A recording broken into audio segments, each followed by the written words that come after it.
मैं रहूं या ना रहूं, भारत ये रहना चाहिए। দেখতে পাচ্ছি আমাদের মধ্যে উপস্থিত হয়েছে বিস্ময় বালক আমরা যদি বলি সুবর্ণ আইজ্যাক বাড়ি, আমরা তাকে আমাদের বিশ্ববিদ্যালয়ে স্বাগত জানাচ্ছি। আজ বর্তমান বিশ্ববিদ্যালয়ে আমরা সাক্ষী করতে চলেছি এক ঐতিহাসিক মুহূর্তকে। আজ আমাদের অবাক হওয়ার পালা। জ্ঞান যে কোনো রূপেই বয়সের সাথে সম্পর্কযুক্ত নয় তা প্রত্যক্ষ করার দিন।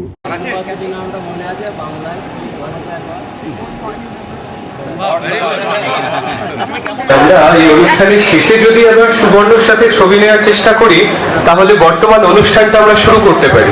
শ্রীযুক্ত সুবর্ণ আইজ্যাক বাড়ি, তাকে সম্বর্ধনা দিয়ে বরণ করে নিতে আমি অনুরোধ করব আমাদের মাননীয় উপাচার্য প্রফেসর গৌতম চন্দ্র মহাশয়কে।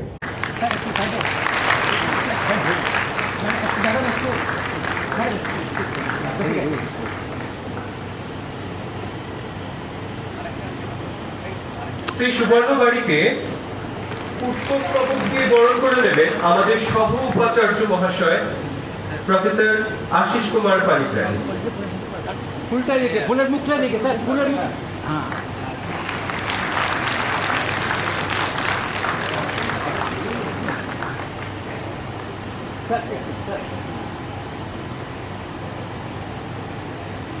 I want to say that thank you so much for this great session. I really enjoyed it. The world of pure mathematics, it's full of a lot of paradoxes and conjectures, right? So, can you just give an example of a paradox? I mostly want to do more research on applied math, not quite pure math, but I'll still give the best answer that I possibly can. Okay. So, in terms of paradoxes, well, there are a lot of paradoxes that you've just seen concerning, well, the value of a number where two different limits are present. And there are also lots of paradoxes concerning numbers that can't even exist, like -1. But more than that, I think there were many interesting conjectures that are extremely simple to state, but extremely hard to resolve. Like, for example, Fermat made a conjecture all the way back in 1637, where he said, we have a plus b equals c. That's solved easily. A squared plus b squared equals c squared. Pythagoras solved that a very long time ago. But there is no solution to a cubed plus b cubed equals c cubed for any integer. Neither is there a solution for a to the fourth plus b to the fourth equals c to the fourth for any integer. And in general, there's no solution for a to the n plus b to the n equals c to the n for any integer. This is extremely simple to state, but to solve it requires almost 21st century math. So, this was solved finally in 1995 by a man named Andrew Walsh from the UK. But obviously that's not the full story. There were hundreds of mathematicians working on it. Some of the most famous ones included Dirichlet, Lebezieux, I'm probably not pronouncing either of those two correctly, Euler worked on it, so did Gauss, but none of them could solve it. So there were partial proofs, proofs for 3, 4, 5, 7, and 11 came out, and with the advent of computers, we managed to get it up to n is about 4 million, but we never could prove it for all integers until some extremely difficult math that I do not understand came out around 1950. Has something or the other to do with elliptic curves and modularity, but I know.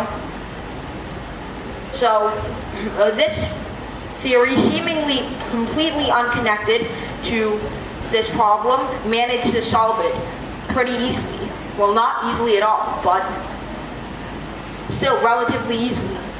So after almost 350 years of math, this extremely simple conjecture, which even a 7th grader could understand, was solved.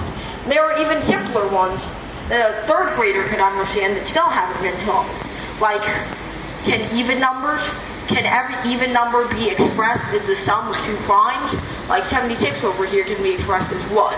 Well, let's try a simple example. Like, for example, 37 and 41 add up to 88, so 88 is an example of a number that can be expressed this way, but can any number be expressed this way? So like 3, 4, 5, 8. It would be extremely tedious to figure this out. And we figured it out for lots of numbers, but no one had approved it for the entire set of natural numbers. And in a similar style, we can ask, are we able to see if this sequence converges to 1 for any number? So let's say we take some number n at the start. If it's odd, we multiply it by 3 and subtract 1. And if it's even, we have it. And then we keep going. Well, if this is even now, well, it has to be. Then we have it. And if this is odd or even, then it can go 2 ways and so on and so forth. So for every integer we've tested, this converges eventually after some long number of transformations to 1. But we don't know if this is true for the entire natural numbers. So a lot of these paradoxes are completely in number theory, and we haven't even figured out a use for some of them yet, but I mean, they're extremely fascinating to think about, especially because they're so simple. Because a lot of the unsolved problems are extremely hard to understand, let alone make steps towards. These are like abnormal for how simple they are to state, but how hard they are to solve. Okay, thank you so much. Thanks a lot, seriously. No problem.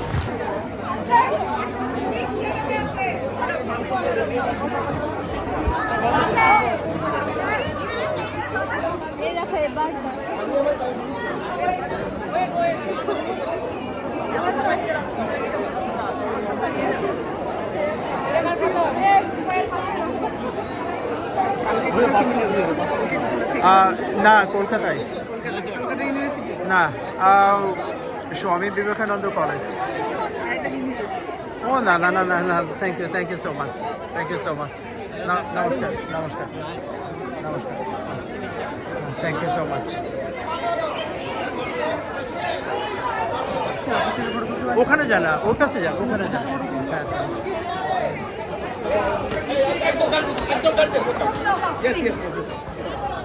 চলো এই Thank you very much for coming here. Please do come again. Hello. Please give your Please do come. Please give autograph. So if just time permits, so I will visit your Chancellor on this. Okay.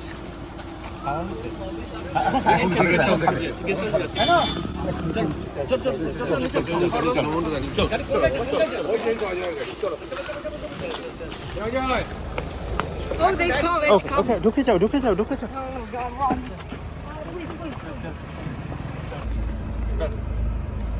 Best, chalo. Yes. Okay. Oh, okay, please. Last. Last.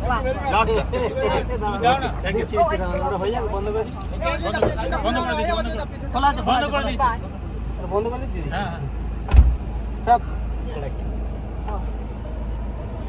Okay. Oh, God.